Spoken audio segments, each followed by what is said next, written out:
प्रिय दर्शकों, उत्तर प्रदेश उर्दू अकेडमी के ज़ेर एहतमाम मुनक़िदा उर्दू प्रोग्राम आओ उर्दू सीखे में हम आप सबका हार्दिक स्वागत करते हैं, खैर मकबूल करते हैं, इस्तकबाल करते हैं। जैसा कि हम सब जानते हैं कि हमने मुख्तलिफ एपिसोड्स में उर्दू जबान को न सिर्फ ये कि पढ़ना सीखा है बल्कि थोड़ा थोड़ा सा लिखना भी सीखा है।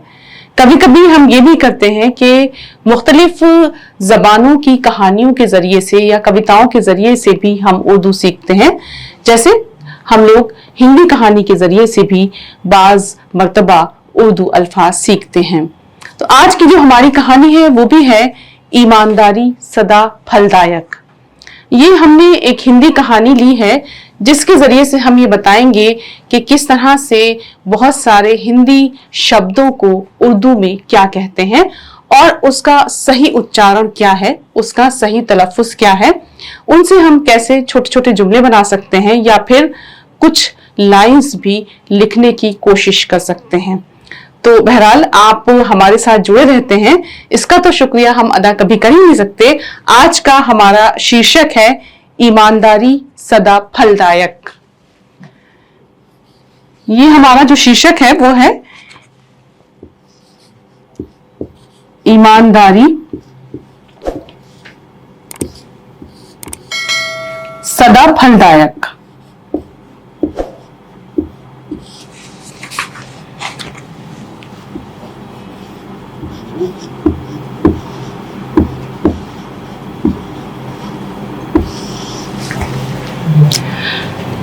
उम्मीद है कि आपको ये शीर्षक समझ में आया होगा। यानी ईमानदारी किसे कहते हैं, कुछ अंदाजा है ईमानदारी किस चीज का नाम है? भाई समझते तो होंगे ना। और सदा किसे कहते हैं और उर्दू में सदा किस तरह लिखा जाएगा? ईमानदारी भाई हमारे अंदर एक वैल्यू, एक कद्र होती है कि हम कोई भी काम करते हैं तो उसको गलत तरीके से नहीं करते, यही हमारी ईमानदारी है। और सदा के मानी हमेशा। और लिखेंगे किस तरह से? देखिए सीन जबर सा, दाल अलिफ जबर दा, सदा। सदा की मानी ऑलवेज यानी हमेशा। फिर से देख लीजिए, सीन हम दो तरह भी लिखते हैं, इस तरह सदा। फलदायक फल देने वाली, यानी ऑनेस्टी जो है, ईमानदारी जो है वो हमेशा हमें फल देती है। तो अब देखिए कहानी कुछ इस तरह से शुरू होती है, लेकिन कहानी के अलावा आपको सही उच्चारण और सही तलफ़्फ़ुज़ के साथ साथ ये बात ध्यान में रखना है कि किस तरह से हम किसी भी लफ्ज को लिखना सीखते हैं। तो किसी शहर में दो फेरी वाले रहते थे। फेरी वाले समझते हैं जी? किसे कहते हैं? जो ठेला लेकर के कोई सामान को बेचते हाँ, हैं। जो सौदागरी करते हैं, तिजारत करते हैं या जगह जगह सामान बेचते हैं। वह दोनों मोती के चमकीले आभूषण बेचा करते थे। आभूषण किसे कहते हैं वर्षिका? ज्वेलरी तो इंग्लिश में कहते हैं जेवर, जेवरात। ठीक, जेवरात उर्दू में कैसे लिखेंगे? देखिए जाल, वो जे ये जबर जे, वाव साकिन जेव, रे अलिफ जबर रा, ते साकिन जेवरात। ये जे है, जाल नहीं है, इसको जे पढ़िएगा। जे ये जबर जे, वाव साकिन, रे अलिफ जबर रा, ते साकिन, जेवरात। तो ये जो लफ्ज है जेवरात, हिंदी में इसको क्या कहते हैं? अभी आप लोग सुन चुके हैं, आभूषण। आभूषण। तो ये जो दोनों फेरी वाले थे ये क्या करते थे? आभूषण या जेवरात बेचते थे। उनमें से एक ईमानदार था और दूसरा बेईमान। यानी एक शख्स अपना काम बहुत ईमानदारी से करता था और दूसरा जो है वो कहीं ना कहीं उसमें बेईमानी करता था। एक बार दोनों पड़ोस के शहर में अपना सामान बेचने गए। उस शहर में हीरो के सौदागर की एक बहुत बड़ी हवेली थी। अचानक व्यापार में घाटा हो गया। व्यापार, उर्दू में व्यापार के लिए क्या लफ्ज है? तिजारत। तिजारत, गुड। तिजारत में अब देखिए, तिजारत में ते और क्या आएगा? जीम। जीम, गुड सैफी। फिर रे। नहीं, तेजिर ते, जीम अलिफ जबर जा, हिज्जा करके लिखिए। फिर रे, रे। रे ते जबरत, तिजारत। इसके हिज्जे होंगे तेजिर ते, जीम अलिफ जबर जा, रे ते जबरत। और जब हम मिला के लिखेंगे तो देखिए ते को किस तरह शॉर्ट करते हैं, इसकी शक्ल ही होती है ते की। फिर जीम, फिर अलिफ ले जाएंगे, ते के 2 नुक्ते लगाएंगे, तेजिर ते, जीम अलिफ जबर जा, रे ते जबरत, तिजारत। तो एक बार दोनों पड़ोस के शहर में अपना सामान बेचने गए। उस शहर में हीरो के सौदागर की एक बहुत बड़ी हवेली थी। अब देखिए, जहां ये सामान बेचने जा रहे हैं वहां पर हीरो के सौदागर की एक बहुत बड़ी हवेली थी, यानी डायमंड्स, हीरा तो समझते हैं ना। तो किसी वजह से, किसी कारणवश यानी किसी वजह से उसके व्यापार में घाटा हुआ और परिवार के बहुत सारे लोग काल के ग्रास बन गए, यानी बहुत से लोगों की मौत भी हो गई। मात्र एक बच्ची और उसकी दादी जीवित बचे थे। मात्र किसे कहते हैं? मात्र के लिए उर्दू लफ्ज क्या होगा हमारे पास? सिर्फ। सिर्फ, शाबाश। जीवित, वर्षिका? जिंदा। तलफ्फुज तो बहुत अच्छा है आपका। तो देखिए, मात्र के मतलब सिर्फ, जिंदा। जिंदा का हिज्जे कौन बताएगा? जे प्लस नून, जे नून जे जिन, दाल। दाल है जबरदा, जिंदा। कोई शेर याद है जिंदा पे या जिंदगी पर? देखिए, जिंदा। तो जेनू जर्जिन, दाल है जबरदस्त, जिंदा। अब ये आपको देखिए, सिर्फ कौन बचा था जिंदा? एक बूढ़ी औरत और एक छोटी बच्ची। यानी ये दोनों जो ताजिर थे या दोनों जो सौदागर थे, एक बेईमान और एक ईमानदार, ये दोनों इत्तेफाक से एक ऐसी हवेली में पहुंचते हैं कि जो एक बहुत बड़े ताजिर की हवेली थी, लेकिन किसी वजह से उसका कारोबार ठप हो गया और सब लोग मर गए। वहां सिर्फ 2 लोग जिंदा बचे, एक बूढ़ी औरत और एक छोटी बच्ची। अच्छा, और उसकी दादी जीवित बचे थे। वह छोटा मोटा काम करके अपना जीवन यापन करते थे। जीवन यापन के लिए उर्दू में क्या लफ्ज आएगा? जिंदगी गुजारते थे। हाँ, बिल्कुल, वेरी गुड। अच्छा, जिंदगी गुजारते थे।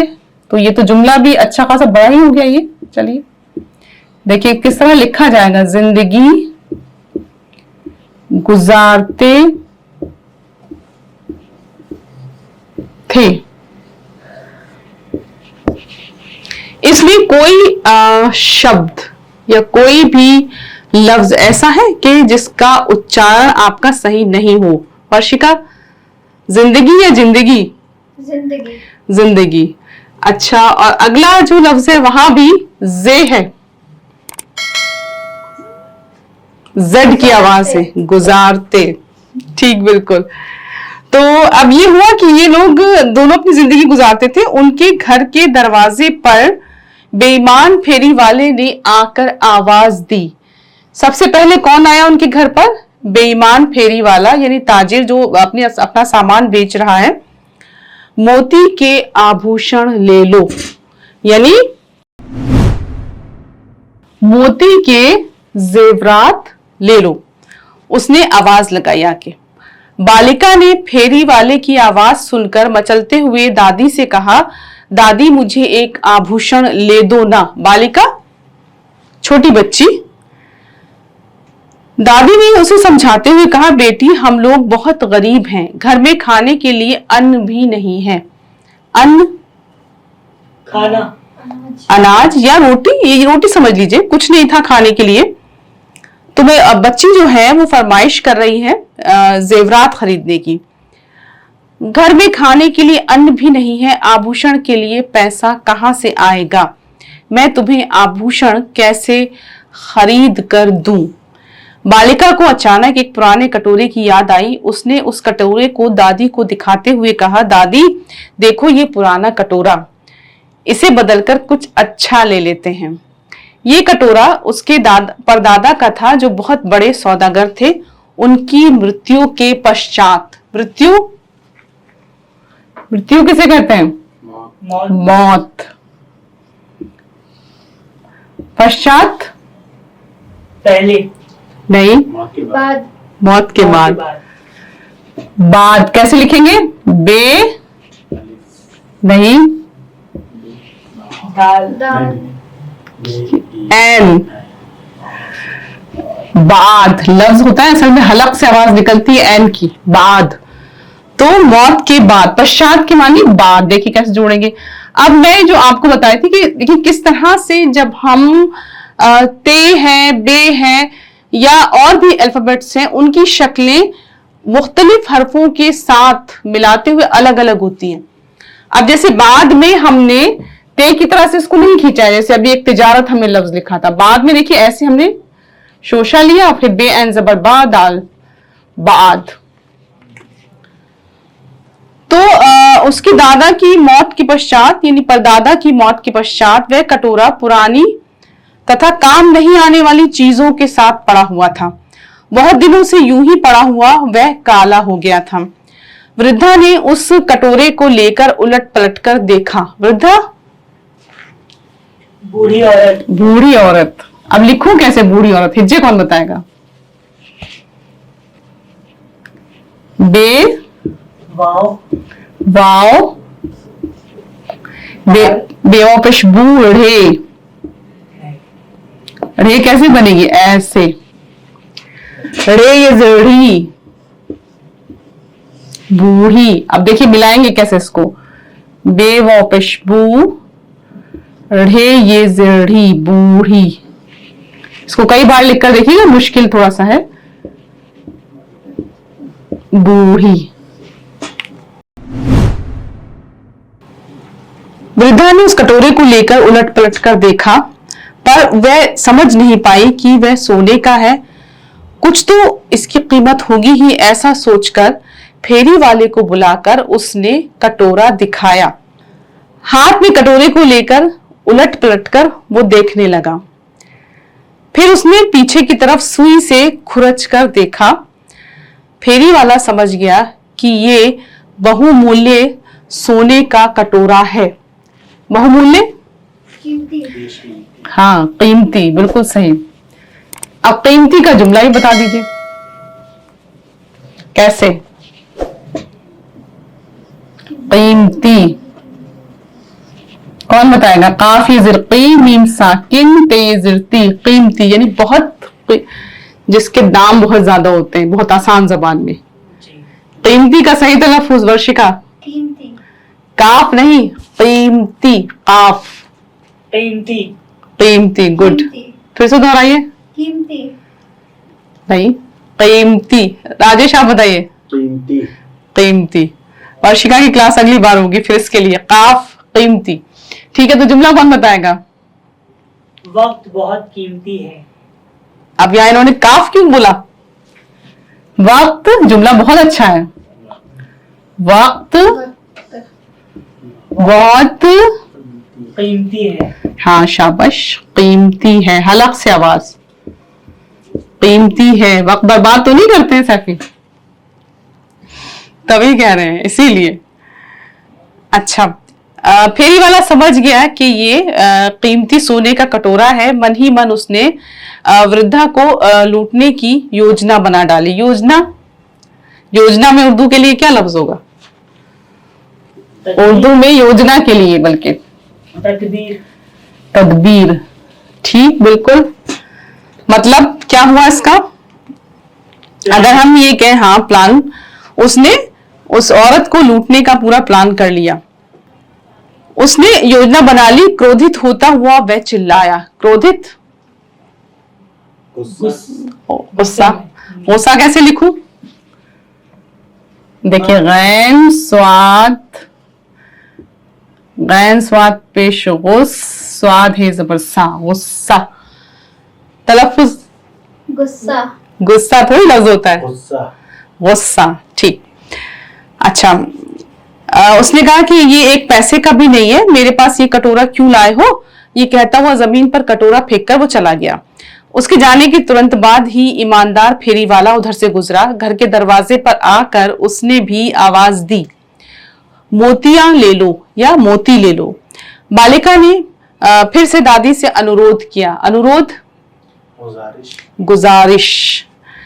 दादी ने कहा, बेटी, पहले फेरी वाले ने कटोरा लेने से मना कर दिया। उन्होंने कहा कि पहले वाला तो इतना गुस्सा होके गया है और इसकी कोई कीमत तो है नहीं, तो हम इसको लेके क्या करें, दे के क्या करें इसको।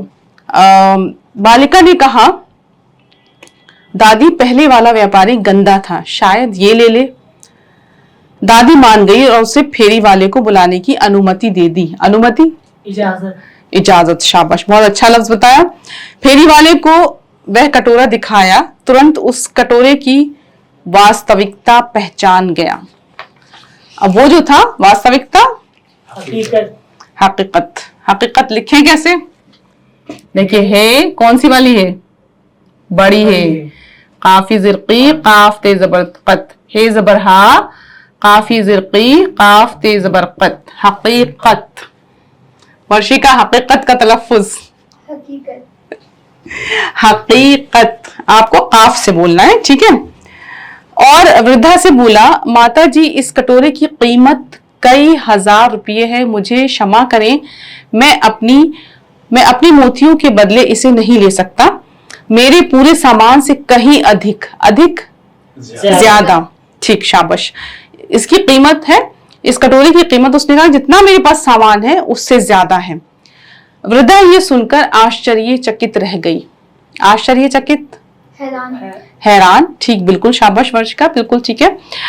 बहुत ताज्जुब में रह गई, हैरान रह गई। उसने कहा, श्रीमान, आप ये क्या कह रहे हैं? आपसे पहले दूसरा फेरी वाला आया था, दूसरा फेरी वाला आया था, उसने तो इसका मूल्य 1 पैसा भी नहीं बताया था, उल्टा नाराज होकर उसे फेंक कर चला गया था। आपकी अच्छाई ने ही इसे सोने का बना दिया है, कृपया इसे आप ही रख लें। आपके सामान में से जो भी अच्छा लगे मेरी बच्ची को दे दीजिए, हम लोग अति प्रसन्न होंगे। प्रसन्न, खुश। खुश, ये तो बड़ा अच्छा तलफ्फुज आया। अब खुश का जुमला भी बता दीजिए, इतना आसान सा, बिल्कुल। कौन बताएगा, राजेश या फिर वर्षिका? खुश, सैफी, खुश होते हैं कभी? कब? देखिए, एक अच्छा सा जुमला ये है, अच्छा खाना मिलने पर सैफी खुश हो गए। ठीक है, सिंगुलर है तो इसलिए चलिए, सैफी खुश हो गए। अच्छा, खाना मिलने मजा आता है कि नहीं? या आज सैफी बहुत खुश है, बहुत आसान सा जुमला बना सकते हैं। अच्छा, फिर उसके बाद ये हुआ कि हम लोग बहुत खुश होंगे आपके पास, ठीक है, आप दे दीजिए और चले जाइए, जो भी दे सकते हैं बच्ची को। फेरी वाले ने अपना सारा सामान, अब देखिए, और 500 रुपये उस कटोरे के बदले में दे दिए और चला गया। अब इससे हम क्या सबक ले सकते हैं? यहां पर उसने 500 रुपए दिए और उसके बाद अपना सारा सामान दिया और फिर चला गया। अभी पूछूंगी, गौर कीजिएगा कहानी में क्या कहना चाहता है मुसन्निफ या राइटर। तभी लालची फेरी वाला वापस लौटकर बेमन से सौदा करने आया। उसने वृद्धा से वह कटोरा लाने के लिए कहा, उसके बदले कुछ देने को वह राजी हो गया। वृद्धा ने उसे धिक्कारते हुए कहा, धूर्त, तुमने हमारे सोने के कटोरे को 1 पैसे का भी नहीं बताया, यानी तुम इतने मक्कार हो कि तुमने बहुत गलत काम किया है। ये तो अच्छा था कि हमने तुमसे सौदा नहीं किया। दूसरा फेरी वाला आया था और उसने कटोरे की असली कीमत बताई और सौदा भी किया। उसके पास जो भी था सब उसने हमें दे दिया। हम बहुत खुश हैं, तुमने आने में देर कर दी। ये सुनते ही वह क्रोध से आपे से बाहर होता हुआ चिल्लाया, हाय मेरा सोने का कटोरा, मैं तो लुट गया। उसने अपना सारा सामान फेंक दिया, अपनी कमीज फाड़ डाली, छाती पीटता हुआ नदी की ओर भागता चला गया। वहां उसका पैर फिसला और वह पानी के तेज बहाव में गिरकर डूब गया। यानी उसको इतना सदमा हुआ, इतना दुख हुआ, क्योंकि उसने सोचा था कि ये सोने का कटोरा वो फ्री में ले लेगा। ईमानदार फेरी वाला अपने घर वापस आ गया। उसने अपना शेष जीवन पूरी जिंदगी पूरी जिंदगी बाकी जिंदगी दान पुण्य तथा अन्य कार्यों में व्यतीत किया। दान पुण्य व्यतीत, बिताना। हाँ, व्यतीत किया, गुजारा। अच्छा, अब ये बताइए कि जैसे हम ये कहते हैं कि ईमानदार, एक लफ्ज आया इसमें बार बार, ईमानदार का जुमला कौन बताएगा?